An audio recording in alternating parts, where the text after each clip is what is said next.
afternoon to all of you.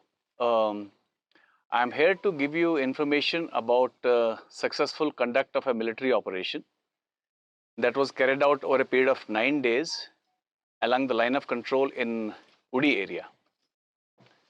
There will be a lot of speculation in the media about this operation. I'll now put the things in correct perspective. Now, it started on 18th of September. This operation started 18th September night. That is when our patrol along the line of control detected an infiltration movement on the LC. This resulted in a firefight. When all the factors were examined, we realized that the infiltration group was of a strength of 6 personnel. When the encounter took place, 2 of these infiltrators had come across the fence while 4 were on the other side of the fence. After the firefight, these 4 terrorists who were on the Pakistani side of the fence, they took advantage of dense foliage and darkness and retreated towards the Pakistani side. These 2 terrorists who were in the process of crossing the fence, they sneaked onto the Indian side of the fence.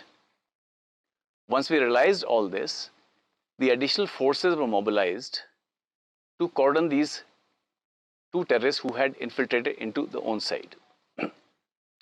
Because this area also has a lot of civilian population, we had to exercise due discretion to avoid any collateral damage. Now, all this happened on night of 18th.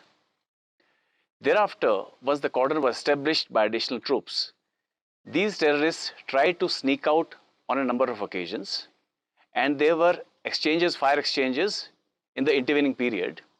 And finally, our troops homed on to these 2 terrorists who were holed up in a nala on the evening of 25th September. Thereafter, an encounter ensued. Out of these 2 terrorists, 1 terrorist was neutralized on the morning of 26th. Once this terrorist was neutralized, his accomplice, he pleaded to us for us to spare his life. There was a lot of shouting. He asked us to spare his life. As is the ethos and value system of Indian Army, we do not use force, lethal force against any unarmed person.